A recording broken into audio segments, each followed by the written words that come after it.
Hola a todos, un saludo fraterno de parte de este servidor y de toda la gran familia de Conectados con el Cielo. Acostumbrado ya a su fiel sintonía, queremos agradecer a nuestro Dios y a ustedes por su complicidad, por ser parte de este canal, de esta familia, por unirse a nosotros para estudiar el texto bíblico de la lección de escuela sabática durante toda la semana. Así que muchas gracias por estar con nosotros y vamos a tener una palabra de oración para dar inicio a nuestro repaso de esta semana. Eterno Dios y Padre que está en los cielos, gracias le damos, Señor, por permitirnos llegar hasta este momento. Esto significa que una semana está por terminar. Y nuevamente hemos gozado de su protección, hemos gozado de su cuidado, hemos gozado, Señor, de su fidelidad y de su poder. Hoy nuevamente queremos elevar una oración para suplicar la influencia y la dirección de su Santo Espíritu, para que este repaso no termine en eso, un repaso, sino que pueda producir sus frutos,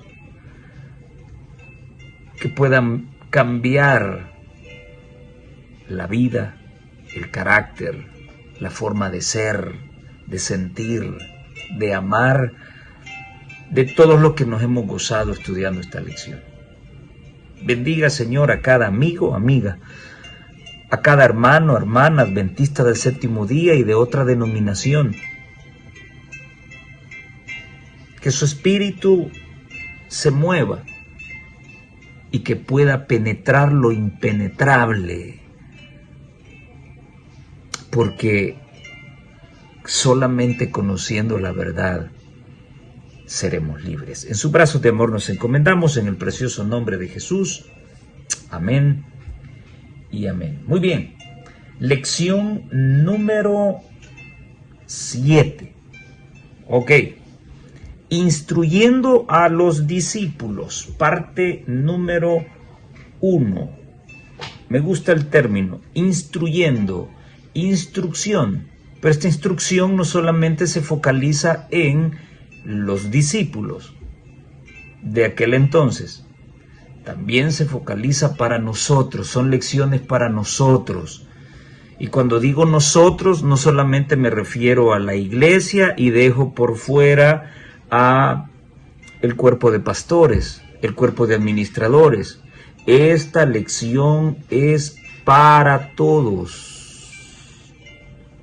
Hayan tramos que nos hayan gustado o tramos que no nos gusten porque golpean nuestra forma de pensar, golpean nuestros sentimientos negros más ocultos, golpean nuestra avaricia, golpean un montón de cosas. Independientemente de eso, esta lección es para todos los que decimos ser discípulos del Señor. Muy bien, Marcos 8:34.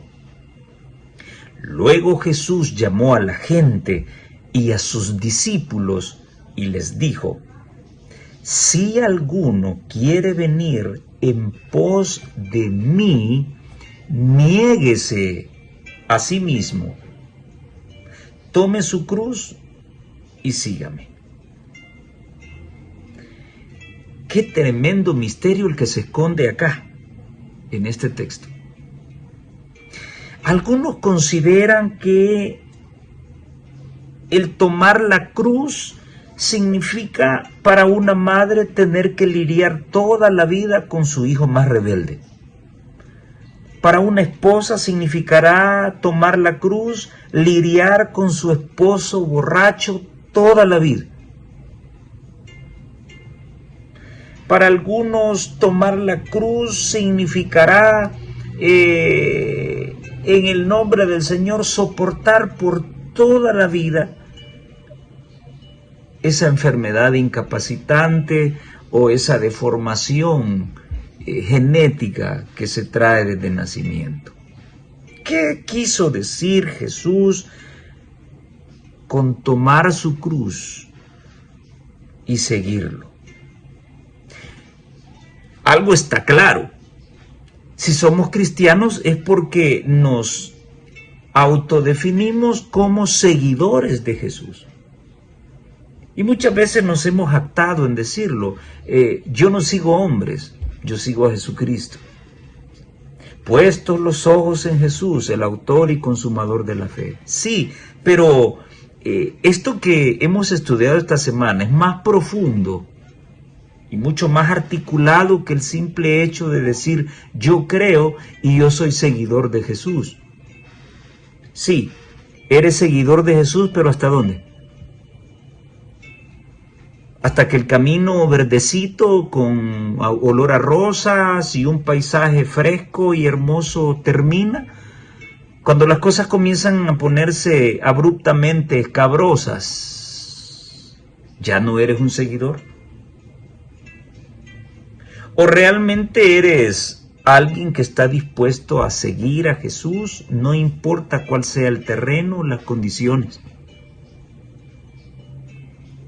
Tomar la cruz implica mucho más. La mensajera de Dios dice, debemos elevar la cruz y seguir las pisadas de Cristo. Vean que el motivo de nuestra adoración es Jesús, no es la cruz. Debemos elevar la cruz.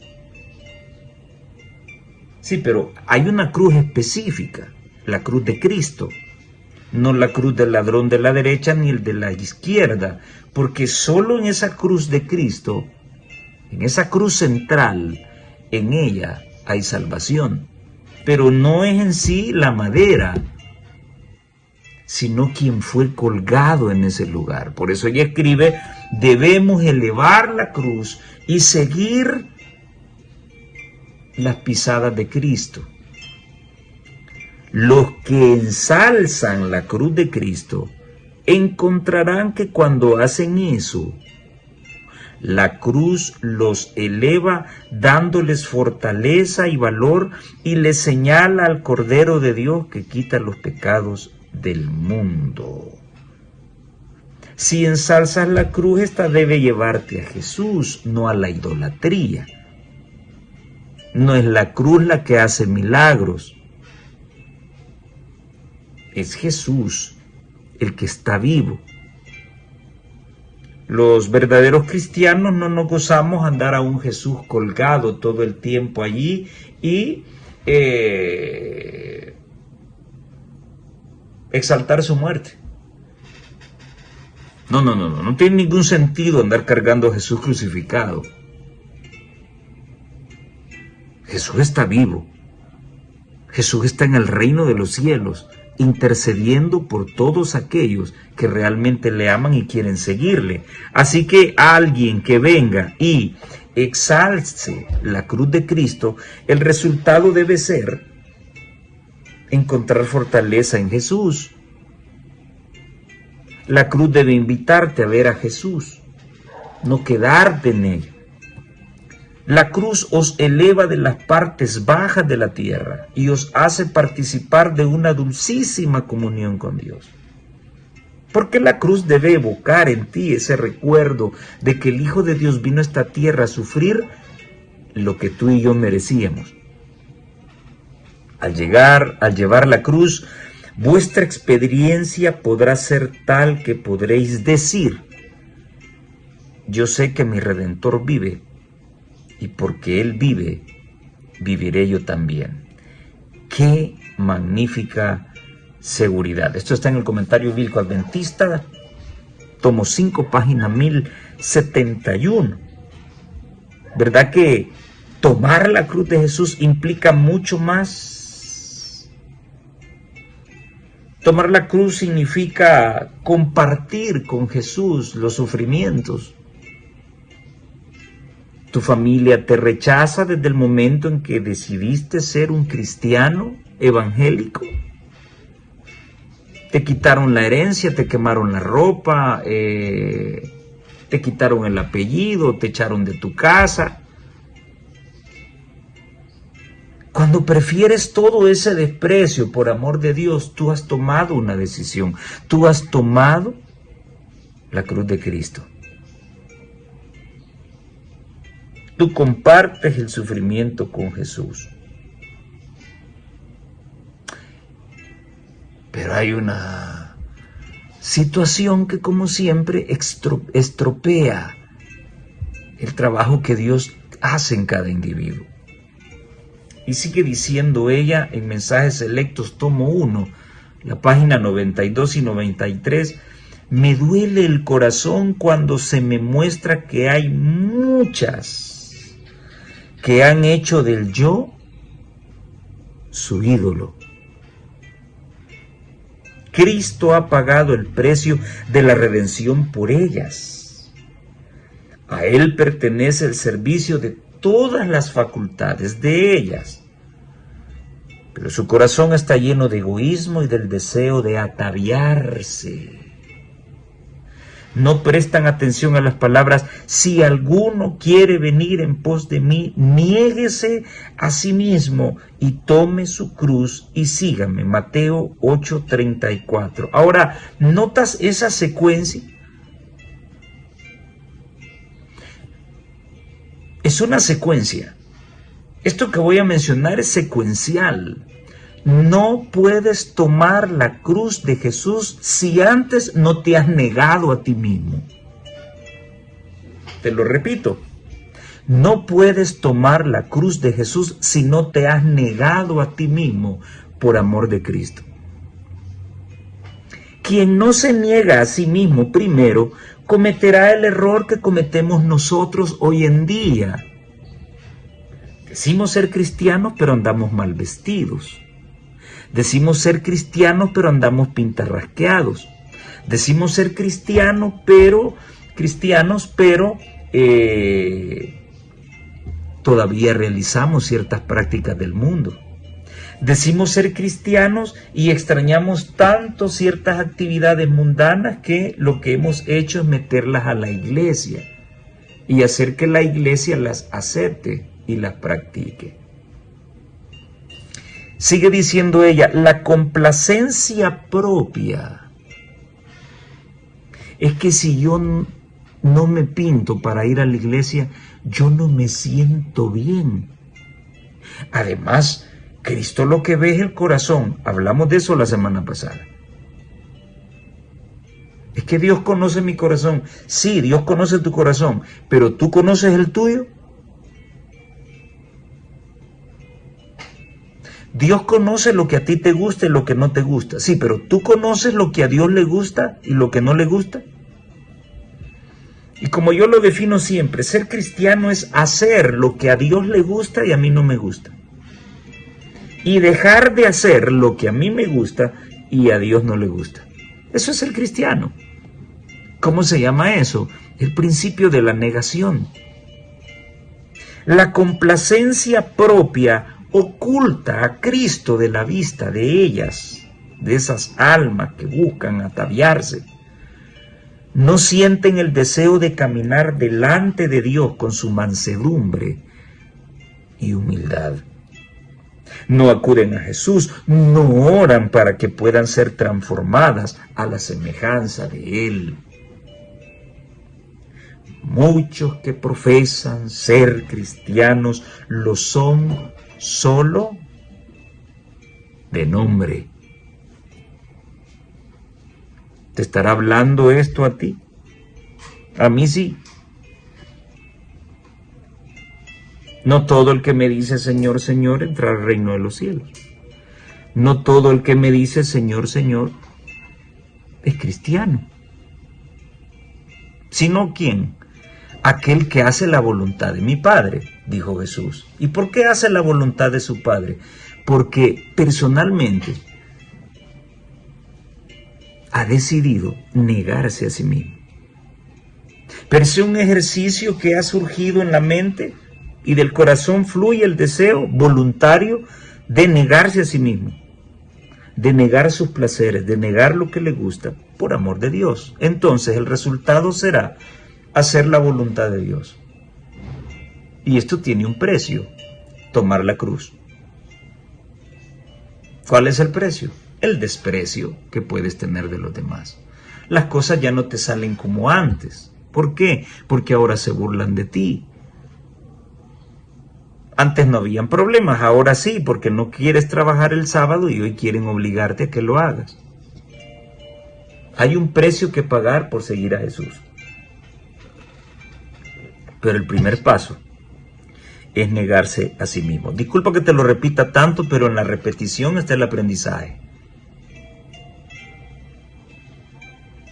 Muchos que profesan ser cristianos lo son solo de nombre. No están convertidos. Y ese es el problema hoy de nuestras iglesias. Y ese es el problema hoy de todos los que somos parte de la iglesia. No estamos convertidos. Hacen resaltar el yo. No se sientan a los pies de Jesús como lo hizo María para aprender de él. No están preparados para la venida de Cristo. ¡Qué tremendo! ¡Qué directo! Esta introducción nos da un panorama general de que esta lección iba a estar sabrosa y que realmente Jesús iba a soltar muchas instrucciones para sus discípulos. Bien, viendo claramente, ok, aquí hay una parte polémica, por lo menos para este servidor, porque esa parte la siento muy católica. Y recuerden que aún en nuestros propios libros de instrucción pueden estarnos adoctrinando por ese asunto de las infiltraciones en las que nadie quiere creer y que son una realidad. Las estamos viendo dentro de nuestra iglesia. No somos los adventistas que fuimos hace 50 años. No lo somos. No lo somos. Nos han hecho creer que debemos evolucionar. Primer gran error. Término no aplicable a situaciones religiosas. Nos han hecho creer que hace 50 años la gente estuvo equivocada con ciertas prácticas externas del vestir, el comer y el vivir. Hace 50 años quizás ir al cine no era considerado algo bueno, ahora es algo común en muchos adventistas del séptimo día. Hace 50 años no era lícito visitar un estadio de fútbol, ahora es lo más común del mundo para todo adventista del séptimo día. Nos han hecho creer de que la iglesia debe acompañar a la cultura en durante el desarrollo, el periodo de desarrollo. Ha sido un craso error. Y esto ha ocurrido porque no estamos convertidos. No nos hemos negado a nosotros mismos. La práctica que yo hacía, quiero llevarla a la iglesia. Muy bien. Ya vamos a hablar de la parte polémica. En Marcos capítulo 8, versículos del 22 al 30, encontramos un evento interesante. Aquí aparece en Betsaida un ciego.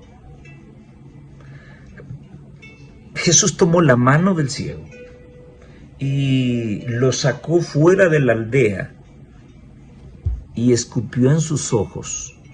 La lección nos muestra de que esta es la primera y única vez en que Jesús tiene que actuar 2 veces para que se dé el milagro.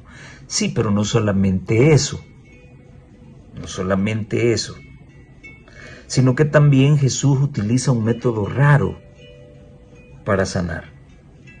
Ya habíamos escuchado también otro milagro donde Jesús escupe en el suelo, hace lodo y unta en los ojos. Ahora, en esta ocasión, escupe directamente en los ojos del del ciego, le pone las manos encima y le pregunta si mira algo, a lo que el ciego responde: veo a los hombres como los árboles, pero veo que esos árboles como que caminan. Entonces Jesús tuvo que poner sus manos otra vez sobre sus ojos y le hizo que mirase, y fue restablecida su vista. Y entonces vio de lejos y clarito. Yo creo que vio mejor que cuando nació. No se dice cuáles son las condiciones del ciego, si es que ya nació ciego o si es que en algún momento de su vida pues perdió la vista. El asunto es que miraba más claro que antes. Y siempre hay una recomendación de parte de Cristo: mira, ve a la aldea, pero no digas nada de lo que ha ocurrido. Jesús y sus discípulos salen por la aldea de Cesarea de Filipo, y en el camino van andando, y ahora Jesús le pregunta a sus discípulos, y aquí comienza un gran problema, confuso para el catolicismo romano. No tengo nada contra ningún católico, contra ninguna persona católica. No tengo problema con ninguno. Pero sí tengo problema con su doctrina. Y las personas no son culpables de cómo los sacerdotes católicos han manipulado las cosas religiosas. Así como también yo, como adventista del séptimo día, no soy culpable de la manipulación corrupta que algunos líderes de la iglesia están haciendo con este mensaje. O sea, esa no es mi culpa, ese no es problema mío. El problema se convierte en mío cuando yo creo en la sinvergüenzada. Ahí sí ya se convierte en un problema. Entonces ahora Jesús va con ellos y les pregunta: ¿y los hombres, la gente, las personas, quién dicen que soy yo? Y entonces algunos de ellos respondieron. Bueno, le dijeron: unos dicen que tú eres Juan el Bautista, otros dicen que tú eres Elías, y otros dicen que pues eres algún profeta. Ah, qué interesante, dice Jesús. ¿Y ustedes qué opinan sobre mí? ¿Quién soy? Me imagino que hubo un silencio y unos se miraban con otros. Y entonces aparece el héroe de la película, Pedro, y le dijo: tú eres el Cristo. El relato de Marcos es muy corto. En otra parte de los evangelios es un poquito más profundo. Pero él les mandó que no dijesen esto de él a ninguno. Bueno, a raíz de esto Jesús luego también agrega una respuesta. Esto no te lo reveló hombre, Pedro. Esto te lo ha revelado el Señor. Así que por lo tanto, tú eres Pedro, y sobre esta piedra edificaré mi iglesia. Y entonces la iglesia del Señor está fundada en Pedro. Bien, ya vamos a hablar un poquito acerca de eso, un poquitito, porque la lección no se enfocó en eso, pero vamos a hablar un poquitito de eso. Muy bien, ¿por qué los dos toques? ¿Acaso esto demuestra de que Jesús no tenía el poder para curar en primera intención al ciego? El autor de la lección dice: ¿por qué dos toques? Aunque este es el único de sus milagros que incluye dos acciones, eso no implica una falta de poder de parte de Jesús. En lugar de ello, esto está demostrando probablemente una parábola actuada, o sea, una acción destinada a ilustrar el hecho de que la perfección espiritual a veces requiere cierto tiempo para desarrollarse. ¿Por qué a veces? Porque hay casos muy mínimos en donde la perfección espiritual, la percepción espiritual y la perfección espiritual también no requieren mucho tiempo. Pero en la mayoría de casos requiere mucho tiempo. Esta interpretación se ve corroborada por el patrón literario de esta sección de Marcos, dice el autor, donde la instrucción dada a los discípulos acerca de su futura muerte y resurrección tiene la curación de un hombre ciego al comienzo y al final. La restauración de la visión llega a ser así una metáfora acerca del discipulado perspicaz o el discipulado que va en crecimiento, desarrollándose paso a paso. El proceso de la santidad no es un proceso de un día para otro, es un proceso que va desarrollándose muy despacio. Puede ser muy despacio, muy rápido. ¿De qué depende? En primer lugar, depende de la influencia del Espíritu Santo, de lo que tú le permitas trabajar en tu vida, pero sobre todo de cuánto tú estés dispuesto de negarte a sí mismo para entregarle la vida a Jesús. Ahora aquí viene la parte polémica. El único que parece ser que el único que podía responder muy bien las preguntas era el niño Pedro, el más inteligente de la clase. Muy bien. Pedro, dice el autor, es la única persona no endemoniada que declara que Jesús es el Mesías. ¿Cómo está eso? Quiere decir, el autor está dando a entender de que todos los discípulos, menos Pedro, estaban endemoniados. ¿Cómo está eso? Dice la mensajera del Señor en el Deseo de toda la gente, la página 379 y 380. Pedro había expresado la fe de los 12. O sea, de que todos creían tener fe en Jesús. Todos creían que Jesús era el Hijo de Dios. Pero quizás tenían miedo de decirlo. Así que quien tomó la palabra y tomó la iniciativa fue Pedro y dijo: tú eres el Hijo del Dios Altísimo. Ahora, ¿estaban endemoniados los demás o no? Si hubieran estado endemoniados, así como el autor lo trata de ver, entonces la sierva de Dios no hubiera escrito de que Pedro expresó la fe de todos. Aquí ninguno estaba endemoniado, simple y sencillamente tenían temor de decirlo. Y Pedro se abalanzó y lo dijo. Sí, pero aquí no se está dando ningún premio por haberlo dicho.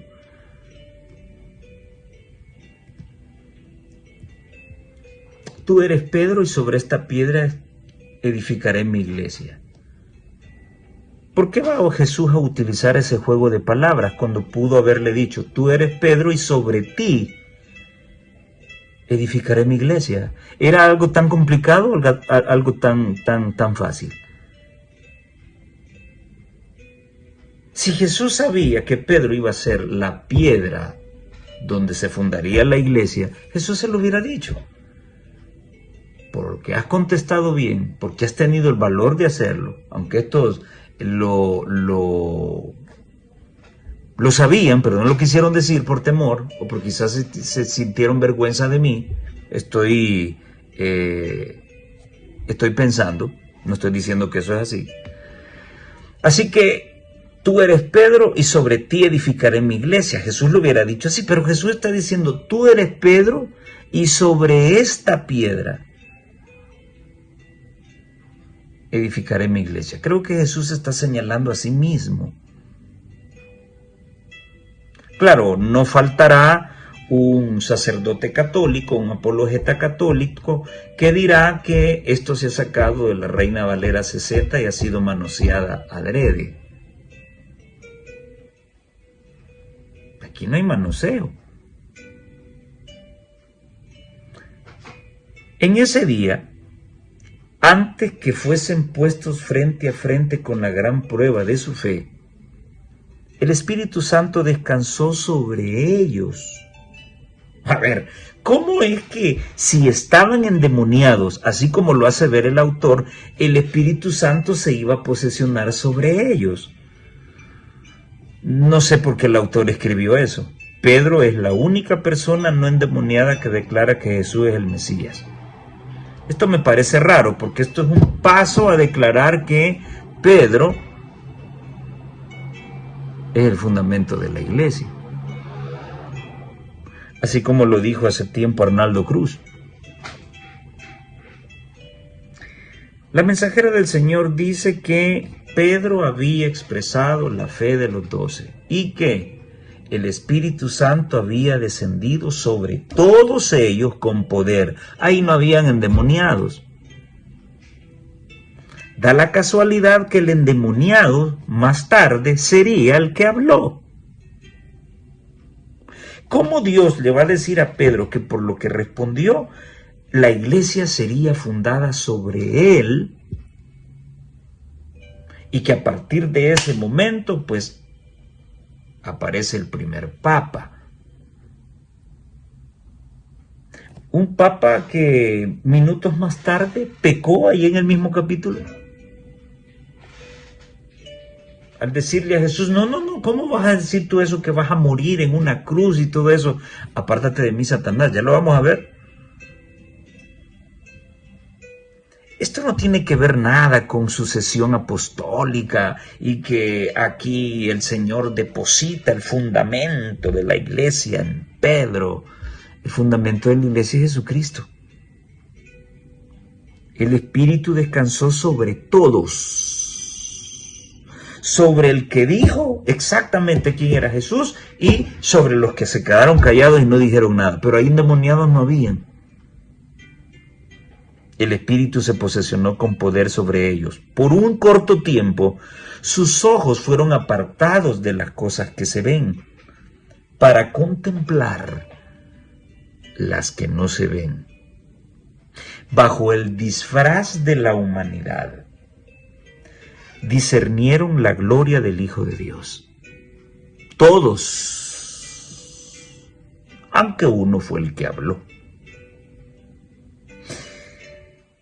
Ahora, en la página 380 y 381, el deseo de todas las gentes,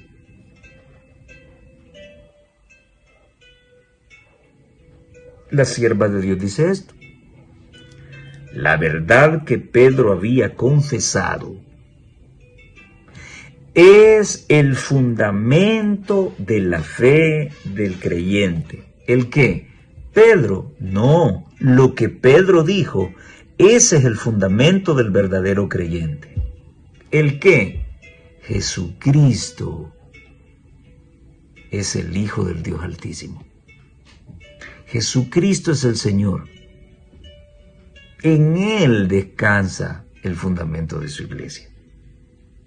Es lo que Cristo mismo ha declarado ser, vida eterna. Pero la posesión de este conocimiento no era motivo de engreimiento. No era por ninguna sabiduría o bondad propia de Pedro, por lo que le había sido revelada esa verdad. Nunca puede la humanidad de por sí alcanzar un conocimiento de lo divino. Es más alto que los cielos. ¿Qué harás? Es más profundo que el infierno. ¿Cómo lo conocerás? Dice Job 11:8. Únicamente el Espíritu de adopción puede revelarnos las cosas profundas de Dios, que no las ha revelado Dios por medio de su Espíritu, que nos las ha revelado a través de su Espíritu, porque el Espíritu escudriña todas las cosas, y aún las cosas profundas de Dios. El secreto de Jehová es para aquellos que le temen, o sea, los que guardan sus mandamientos. Y el hecho de que Pedro discernía la gloria de Dios era evidencia de que se contaba entre los que habían sido enseñados por Dios. Eso era todo. No es porque Dios estaba delegando una responsabilidad de fundamento sobre el pobre Pedro. Ahora, había dicho de que el ser cristiano tiene un precio. Seguir a Jesús tiene un precio. Y esto nos lo dice la lección del día lunes. El costo del discipulado. ¿Cuánto cuesta ser un discípulo del Señor? Muy bien. Quiero hacer una pregunta. Porque en cierta ocasión escuché a una persona decir de que los discípulos tenían razón de haberse llevado un chasco porque consideraban a Jesús como el Mesías que vendría a derrocar al Imperio Romano de la época. Así que ellos tuvieron razón porque Jesús nunca les dijo nada. Nunca les dijo nada. Pues bien, por lo menos en la lección estudiamos 3 eventos en donde Jesús les dice que sería abofeteado, sufriría, moriría y resucitaría al 3er día. Y comenzó a enseñarles que le era necesario al Hijo del Hombre padecer mucho y ser desechado por el Sanedrín, por los ancianos, por los principales sacerdotes y por los escribas, y ser muerto y resucitar después de 3 días. ¿Estaba Jesús confesándoles cómo terminaría su ministerio? ¿Sí o no? Claro que sí. No lo ignoraban. Que no quisieron aceptarlo fue otra cosa. Esto les decía claramente. Entonces, aquel hombre lleno del Espíritu Santo que había sido instruido por Dios y que minutos atrás había dicho de que Cristo es el Hijo del Dios Altísimo, ahora va a decir una barrabasada. Entonces Pedro le tomó aparte, se lo llevó aparte, lo abrazó, me imagino, se lo llevó aparte y comenzó a reconvenirle. Mira, ¿cómo que tú estás diciendo eso? Si tú tienes una misión en la tierra, tú debes liberar a tu pueblo del yugo romano. ¿Cómo es eso? Mira, Jesús, no lo vuelvas a decir porque los demás se van a confundir. O sea, ¿cómo tú estás diciendo que con todos esos milagros que has hecho, con todo ese poder que tienes, cómo tú estás diciendo que vas a ser desechado, vas a ser perseguido, vas a morir y vas a resucitar al 3er día? ¿Qué es eso? Aquí estamos nosotros para cuidarte, aquí estamos nosotros para poner el pecho por ti, aquí estamos nosotros para defenderte. Pero eso de que vas a morir, no lo vuelvas a decir, que vas a desanimar a los demás y a mí también. Me imagino que algo así pudo haber insistido Pedro. Pero él, volviéndose y mirando a los discípulos, reprendió a Pedro y quitándole le dijo, ¿qué fue lo que le dijo? ¿Qué le dijo? Oye, Pedro, te acabo de nombrar como fundamento de la iglesia y mira lo que me acabas de decir. No. Jesús fue directo. Apártate de mí, Satanás, porque no pones la mira en las cosas de Dios, sino en las cosas de los hombres. Y llamando a la gente y a sus discípulos les dijo, si alguno quiere venir en pos de mí, niéguese a sí mismo y tome su cruz y sígame. Y esa frase filosófica continúa diciendo, porque todo el que quiere salvar su vida, la debe perder. Y todo el que pierda su vida por causa de mí y del Evangelio, lo salvará. ¿Dónde está eso de que viene una gran tribulación, pero el pueblo de Dios será raptado porque no debe sufrir? ¿Con cobardía que demuestras tú estar del lado de Cristo? ¿Por qué se le enseña eso a la iglesia de que ha de ser raptada para no padecer esos sufrimientos? Y sacan un montón de textos los evangélicos de contexto. ¿Por qué? porque es más bonito decirte que cuando mueres estás delante de la presencia de Dios, disfrutando de una vida maravillosa. Eso es bonito. ¿Quién no entraría por esa iglesia? Que comenzar a decir que si quieres obtener la vida eterna, pues debes estar consciente y dispuesto a dar la vida por Cristo. O sea que voy a sufrir. O sea que sí, en algún momento vas a tener que demostrar con el derramamiento de tu sangre que realmente te has negado a sí mismo y estás dispuesto a seguir a Jesús.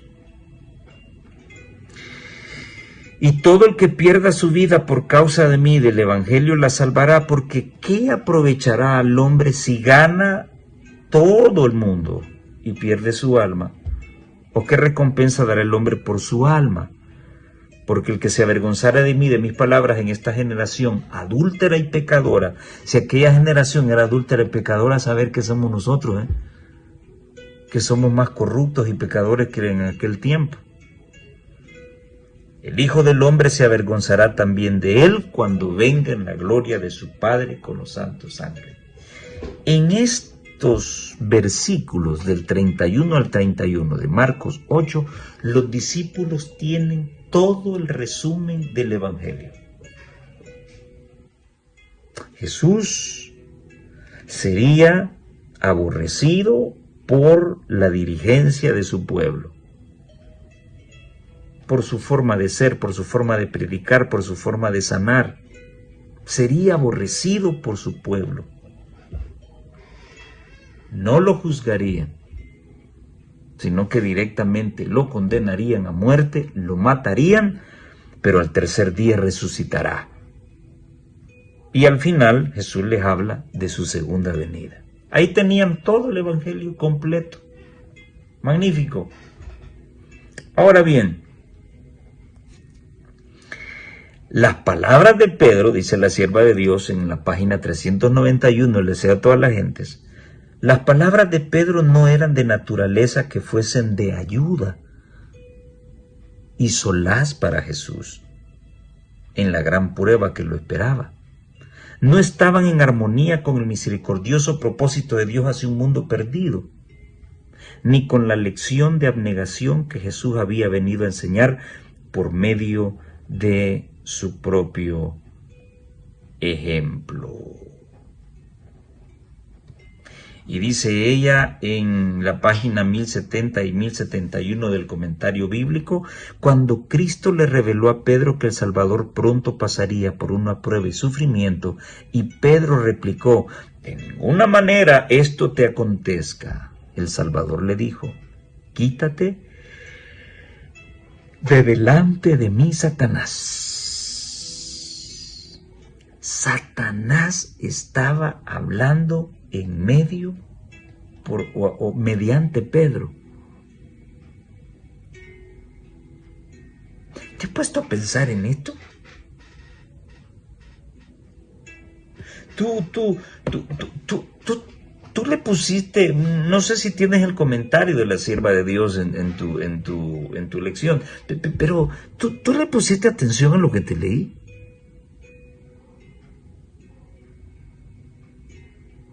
¿Con quién estaba hablando Pedro? ¿Acaso no era con Cristo? ¿Acaso no era con el Hijo de Dios?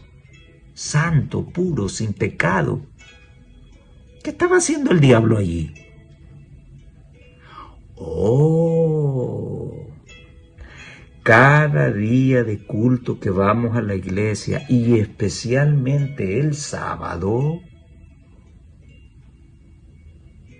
no solamente el Padre, el Hijo, el Espíritu Santo y todos los ángeles están acompañando a su pueblo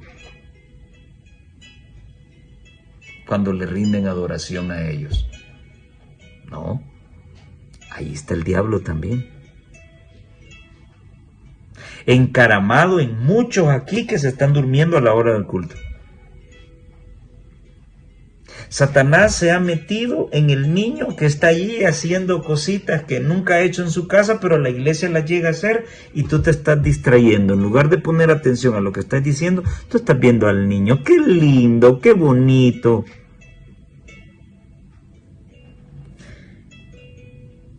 en esa conversación, Jesús, Pedro y los discípulos, ahí estaba metido Satanás. ¡Qué tremendo! Satanás estaba hablando mediante Pedro, haciendo que él representara la parte del tentador. Pedro no se daba cuenta de la presencia de Satanás, pero Cristo podía descubrir la presencia del engañador, y al reprochar a Pedro, ¿a quién se estaba dirigiendo realmente? Verdaderamente se estaba dirigiendo al enemigo. La obra de Satanás era desanimar a Jesús mientras se esforzaba por salvar a la raza depravada. Y las palabras de Pedro eran precisamente lo que Satanás deseaba oír. Sus palabras se oponían al plan divino, y cualquier cosa que llevara ese sello distintivo era una ofensa para Dios.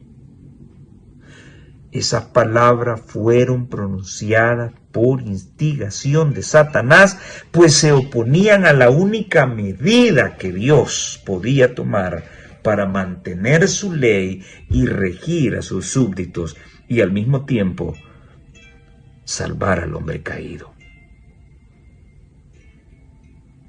Satanás esperaba que esas palabras desanimaran y descorazonaran a Cristo.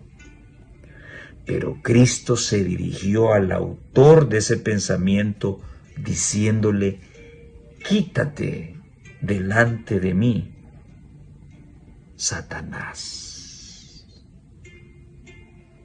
Jesús no lo estaba diciendo Satanás a Pedro.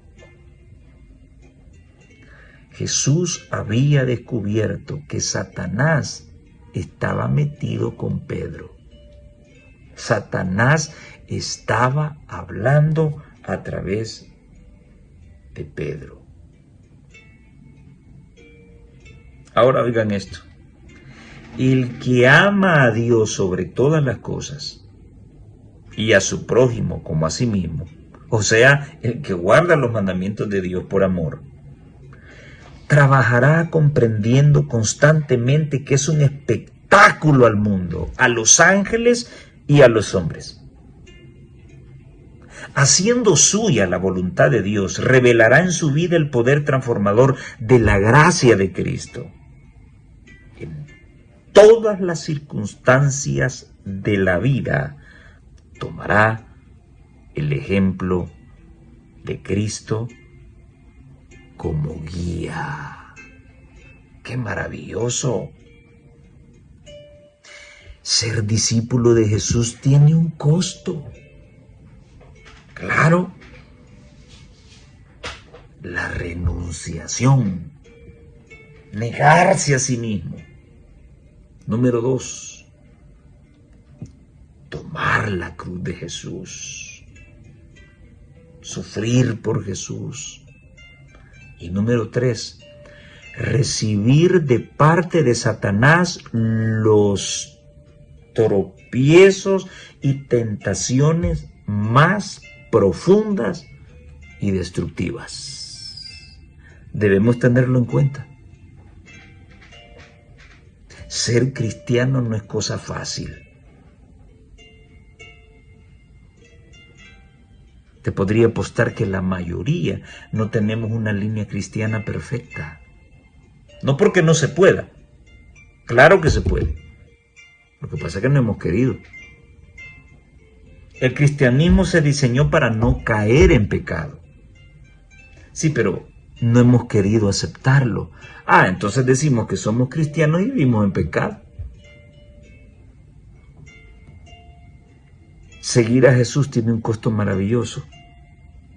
Y todos aquellos que estén dispuestos a asumir ese precio tendrán el privilegio de ver a Dios un día.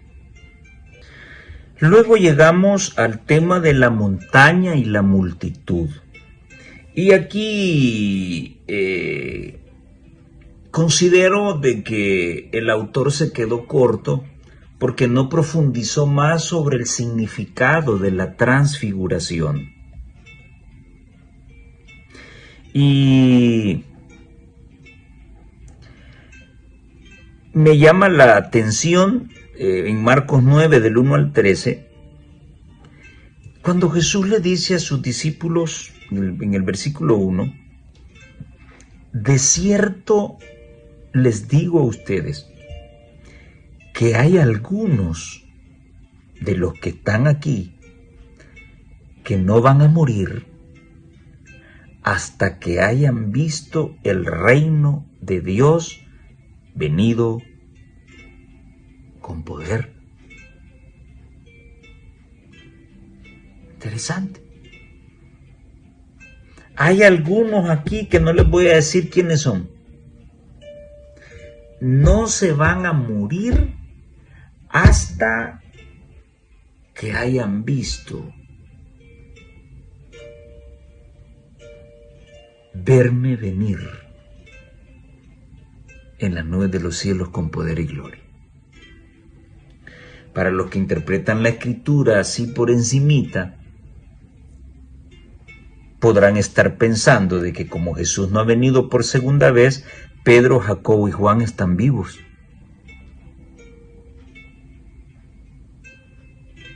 Y no es así. ¿A qué se refería Jesús? 6 días después, Jesús tomó a esos algunos que no morirían sin antes verle venir en gloria. ¿Y quiénes eran? Pedro, Santiago y Juan. Pedro, Jacobo y Juan. Y lo llevó aparte solo a ellos, a un monte alto. ¿Y qué es lo que ocurrió? Jesús se transfiguró y aparecieron a uno de sus lados Elías y por el otro lado apareció Moisés. Los discípulos, al ver esa escena maravillosa donde las vestiduras de Jesús se pusieron tan blancas, mucho más blancas que el blanco. Y entonces los discípulos le dijeron al Señor, ya que estamos aquí, Señor, ¿podemos hacer 3 enramadas? Una para ti, otra para Moisés y otra para Elías. ¿Cómo sabían ellos que era Moisés y Elías?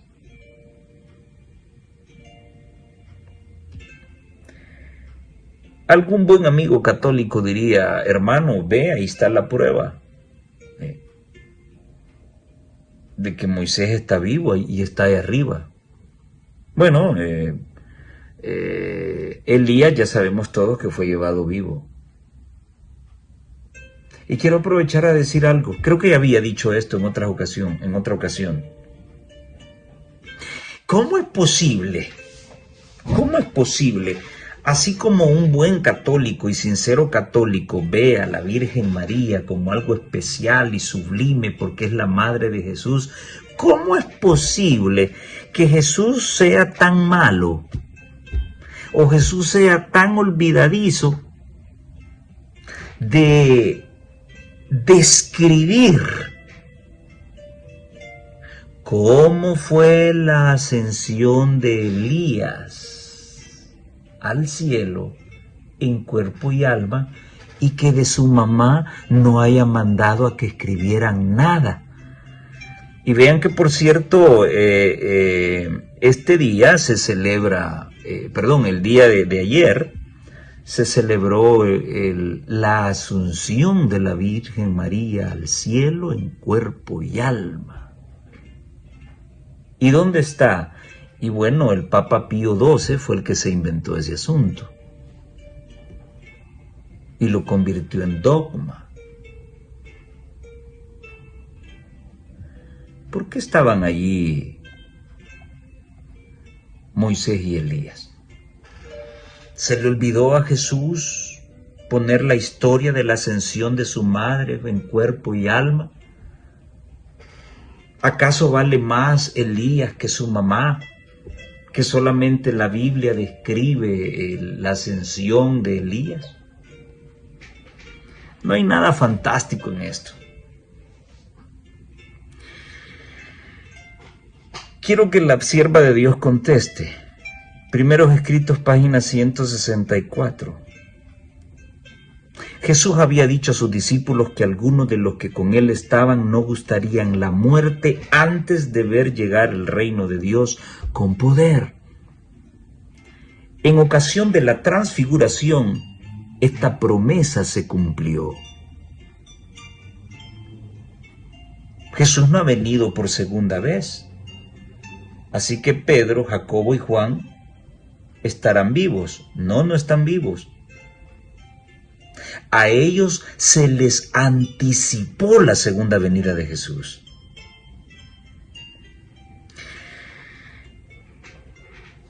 En ocasión de la transfiguración, esta promesa se cumplió. El semblante de Jesús se mudó allí, de modo que brillaba como el sol. Sus vestiduras eran blancas y relucientes. Moisés, ¿qué estaba haciendo allí? Sí, Moisés se murió, pero en el libro de Judas, Jesús lo resucitó. No es que como Moisés era bueno al morirse, los buenos se van al cielo directamente, no. En Judas dice que Jesús lo resucitó.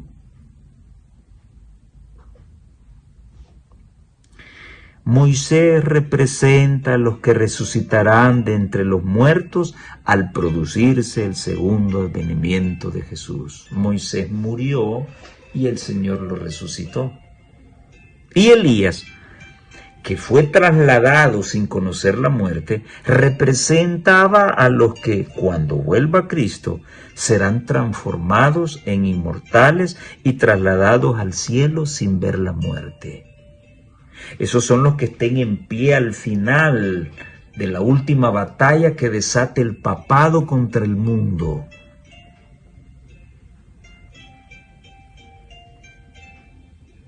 Los discípulos contemplaban con temeroso asombro la excelsa majestad de Jesús y la nube que los cobijaba, y oían la voz de Dios diciendo con terrible majestad: Este es mi Hijo amado, a él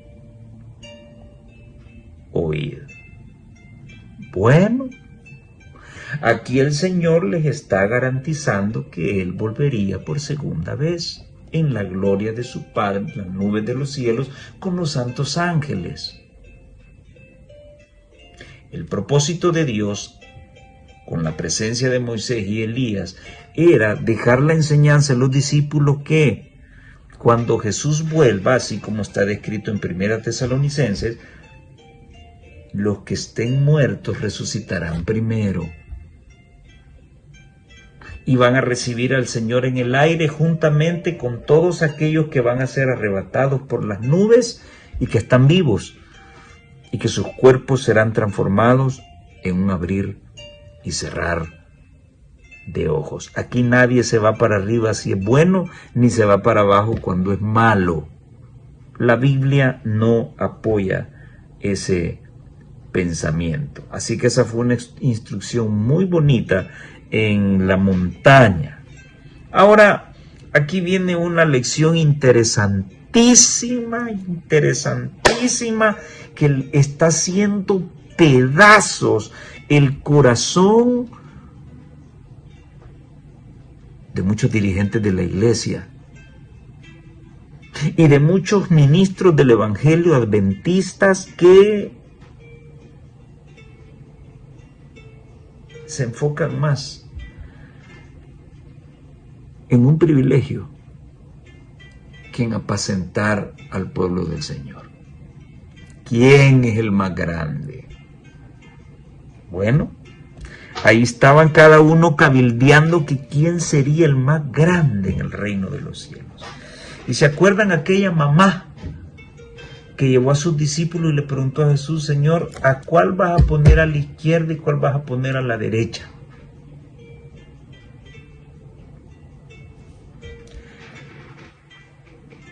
¿Por qué decidiste ser un cristiano?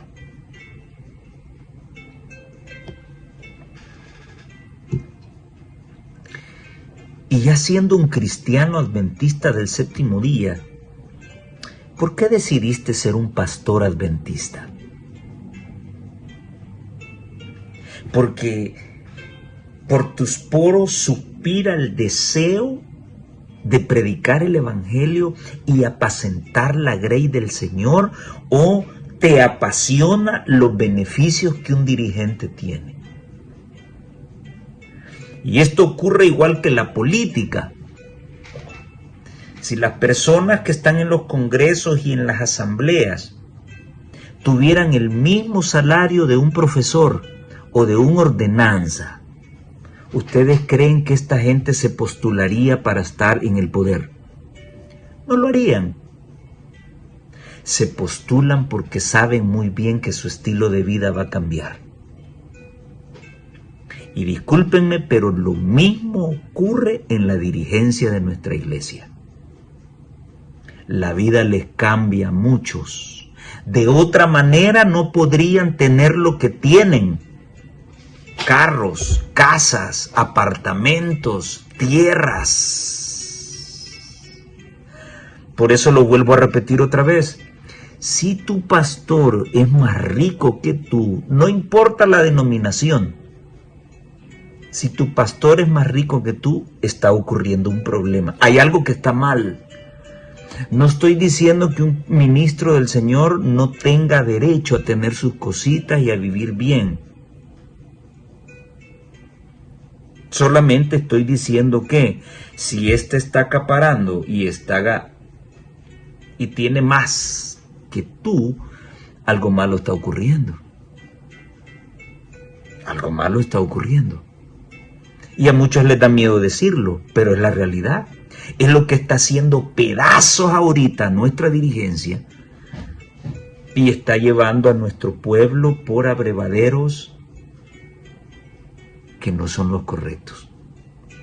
Por eso pregunto, ¿qué es lo que te inspiró a ser un ministro? Hermano anciano, hermano diácono, ¿qué te inspiró a aceptar una responsabilidad o un cargo? ¿El qué? Ahí no hay beneficios, pero podrían haber regalías.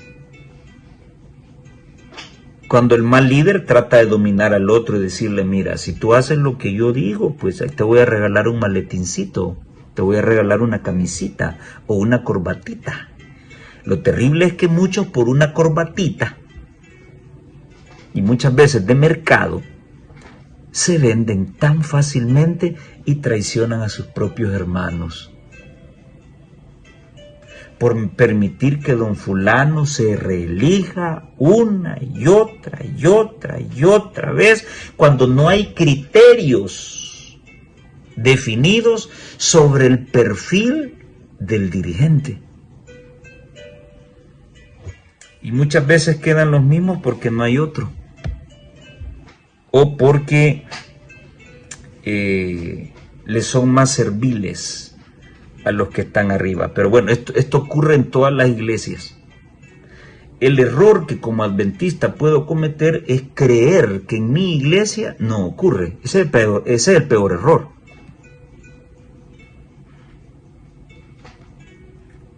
Acá los discípulos estaban preocupados en saber quién sería el mayor. Y para ti que diriges y lo que más te interesa son las finanzas, creo que esta lección ha sido para ti. Un anciano no gana dinero por ser anciano. Un laico tampoco. ¿Sí? Yo vivo de mi trabajo, de mi profesión. Jamás se me ha cruzado por la mente vivir del evangelio. Nunca. Nunca. Hay gente que ha decidido pagarme por una campaña y yo le he dicho no, pero ni para gasolina pido. Muchas veces lo he agarrado para no ofender ni dañar los sentimientos de mis hermanos. No es orgullo, sino que siento que el dinero del Señor pues debe emplearse para otra cosa. Pues si yo me puedo autofinanciar mis viajes y eso, pues lo hago con mucho gusto. Pero yo siempre he considerado que es el dinero del Señor para el avance de su obra. Pero con ese dinero irme a comprar un par de zapatos Nike, ¿dónde está el avance de la obra en eso? Hay que tener mucho cuidado con el dinero, los dineros del Señor. Mucho cuidado. En una oportunidad disputaban los discípulos sobre cuál de ellos sería considerado el mayor, dice la sierva de Dios. No tenían la intención de que sus palabras llegaran a oídos del maestro. Estaban hablando detrás de Jesús. Pero Jesús leyó sus corazones y aprovechó la oportunidad para dar a sus discípulos una lección de humildad. Esta no era solo para el pequeño grupo que escuchaba sus palabras, sino que había de ser registrada para beneficio de todos sus seguidores hasta la terminación del tiempo.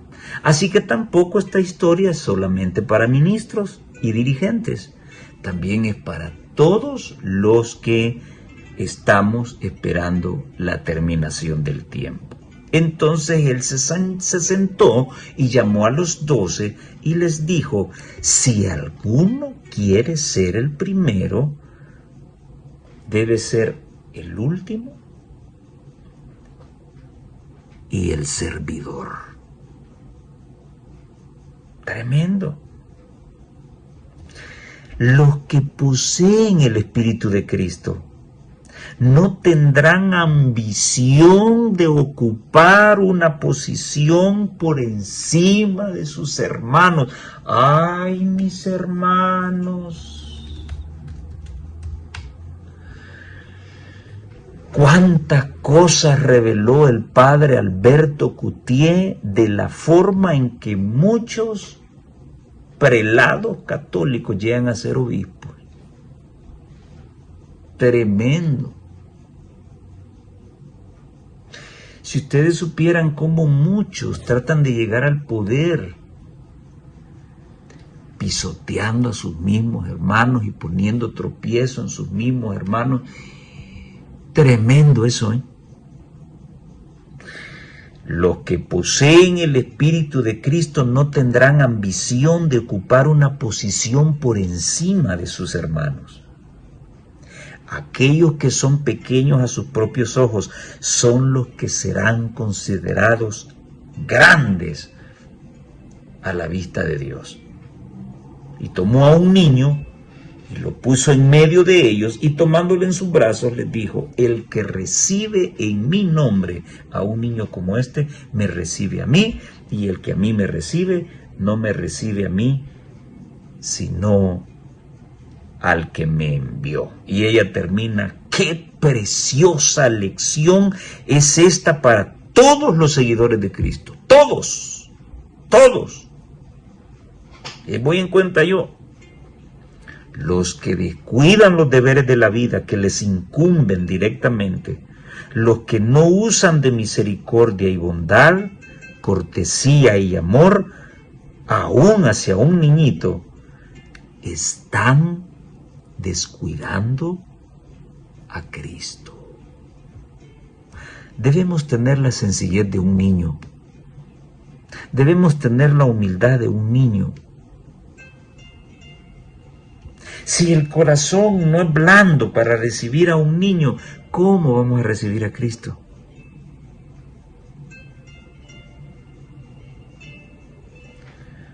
Allá no dice que habrá diferentes tamaños de sillas en la mesa donde el Señor tomará la copa con su pueblo que representaba su sangre.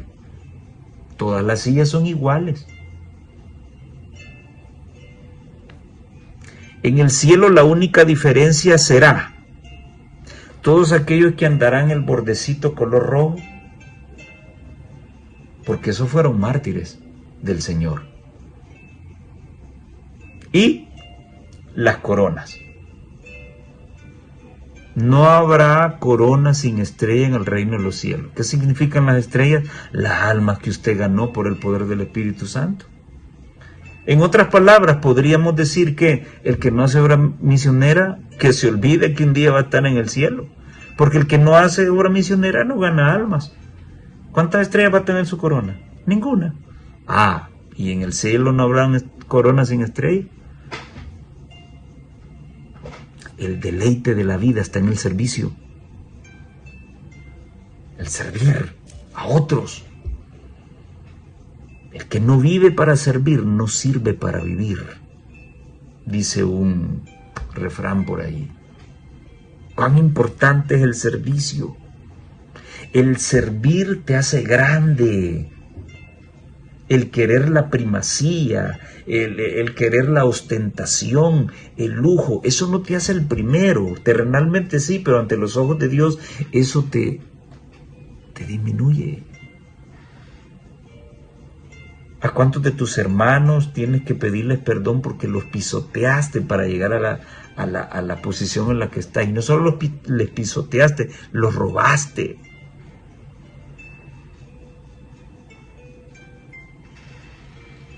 Para que me vuelvan a elegir a mí, ese candidato que el pueblo quiere y señala, agárrenlo y mándenlo allá a Chirilagua, allá al cantón Piedrapacha, allá mándenlo, que la gente se olvide de él, para que yo vuelva a quedar otra vez y se fije en mí. ¡Wow! Cuidado, Cuidado. El kit de la vida está en el servicio. ¿Por qué? Porque Jesús nos vino a enseñar a servir. ¿Acaso no fue Él quien puso la manta y el hebrillo en las manos para poder lavar los pies de sus discípulos?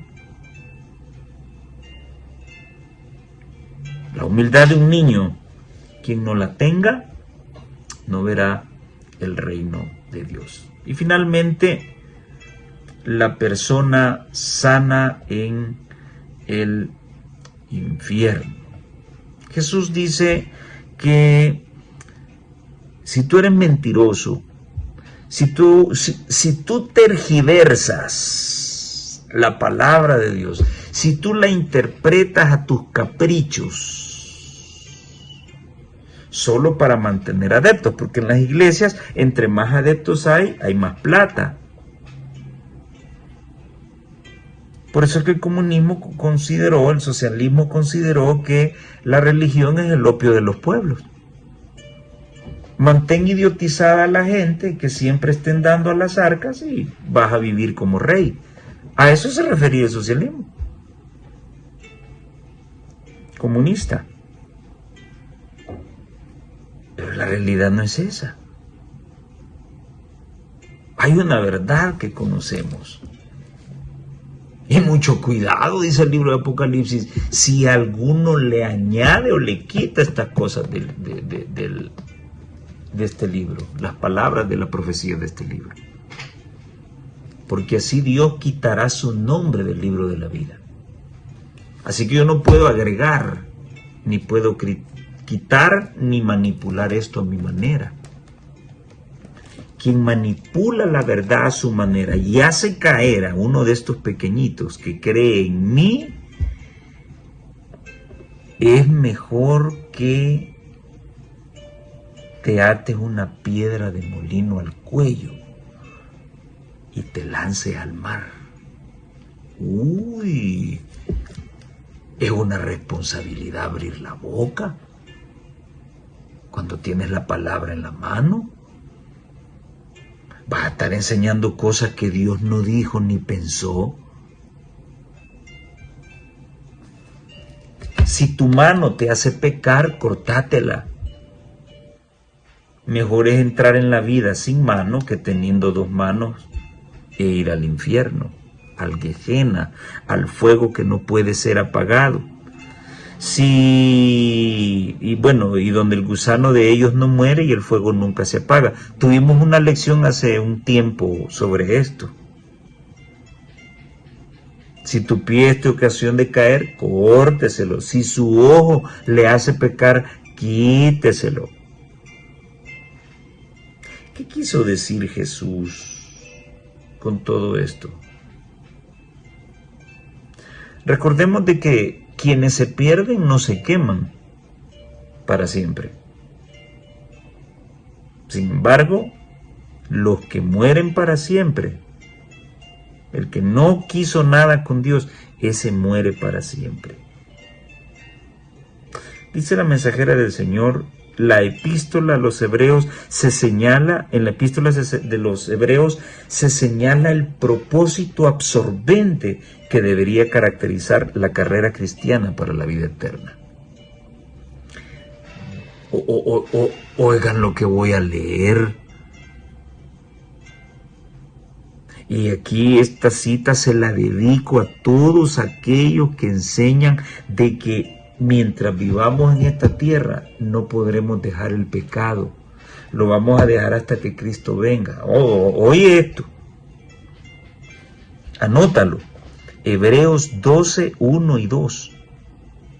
En la epístola de los hebreos se señala el propósito absorbente que debería caracterizar la carrera cristiana por la vida eterna. Dejando todo el peso del pecado que nos rodea. En otras palabras, dejando todo pecado, corramos con paciencia la carrera que nos es propuesta, puestos los ojos en Pedro. ¿Así dice el libro de Hebreos?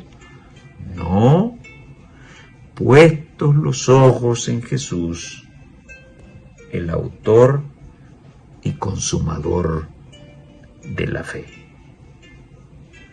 Y sigue diciendo, la envidia, la malicia, los malos pensamientos, las malas palabras, la caja de lustre, la codicia, estos son pesos que el cristiano debe de poner para correr con éxito la carrera de la inmortalidad. Todo hábito o práctica que conduce al pecado deshonra a Cristo. Debe abandonarse cualquiera que sea el sacrificio. ¿Por qué se ha enseñado por años de que hay un tormento eterno y la gente se va a estar dorando y salcochando en el infierno? ¿Quién se inventó eso? Eso se usó para someter y que las monedas sonaran en los alfolí. Es incalculable para el espíritu humano el daño que ha producido la herejía de los tormentos eternos. La religión de la Biblia, llena de amor y de bondad y que abunda en compasión, resulta empañada por la superstición y revestida de terror. Cuando consideramos con cuán falsos colores Satanás pintó el carácter de Dios, podemos admirarnos de que se tema y hasta se aborrezca nuestro Creador misericordioso. ¿Cómo van a creer en un Dios de amor que se deleita viendo chamuscarse a la gente?, dijo un ateo en cierta ocasión. Las ideas espantosas que respecto de Dios han sido propagadas por el mundo desde el púlpito han hecho miles y hasta millones de escépticos e incrédulos. La teoría de las penas eternas es una de las falsas doctrinas que constituyen el vino de las abominaciones de Babilonia, del cual ella da de beber a todas las naciones, refiriéndose a la iglesia de los papas. Es verdaderamente inexplicable que los ministros de Cristo hayan aceptado esta herejía y la hayan proclamado desde el púlpito. Si nos alejamos del testimonio de la palabra de Dios y aceptamos falsas doctrinas porque nuestros padres las enseñaron, caemos bajo la condenación pronunciada contra Babilonia. Estamos bebiendo del vino de sus abominaciones. El conflicto de los siglos, página 526. el fuego en su momento quemará lo que tenga que quemar mientras haya materia que quemar. ¿Y por qué es un fuego eterno que nunca se apaga? Porque es fuego de Dios y Dios es eterno y su fuego consumidor nunca se apaga. Por eso es un fuego eterno. Pero cuando su obra de consumación termine y ya no haya nada que quemar, el pecador dejó de ser. No es que sufra eternamente, no, dejará de vivir eternamente. Bueno, las enseñanzas a sus discípulos, parte 1. Preciosas enseñanzas. ¿Cuántas cosas hemos aprendido? Dios es un Dios de amor y no se deleita en la muerte eterna y los gritos eternos. Imagínate tú escuchando a tus familiares que no se salvaron, escuchando esos lamentos por toda una eternidad. ¿Será vida para ti eso? No, el fuego de Dios consumirá. Cada quien va a arder de acuerdo a lo malo que fue en este mundo. Y toda lágrima será enjugada de los ojos de los salvos y Dios pondrá olvido en la mente de ellos. Hemos aprendido acerca de que la humildad es lo más hermoso que puede acompañar la vida de todo ser humano. No hay grandes en la iglesia. Jesús se transfiguró dando a demostrar su segunda venida a esos discípulos que no morirían si ver antes a Jesús viniendo por segunda vez. Moisés representa a los que un día morirán, a los que ya se fueron y van a resucitar cuando Jesús venga.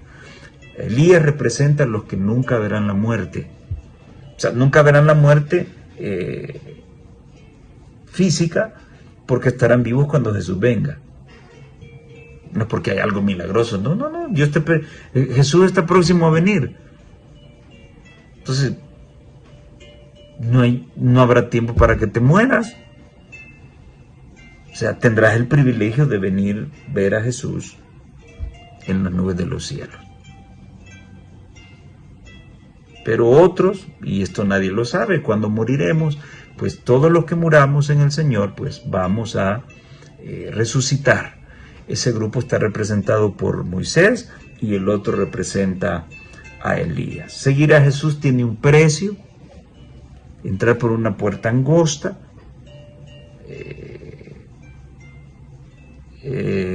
ser rechazado por los demás, negarse a sí mismo y tomar la cruz de Jesús. Esperemos la conexión que esto tendrá con la parte 2 de las enseñanzas de Cristo hacia sus discípulos. Lo más importante hoy es poner en práctica lo que hemos aprendido, mejorar nuestro carácter, nuestra forma de vida y prepararnos para el reino de los cielos. Que el Señor les bendiga a todos y nos vemos en la próxima.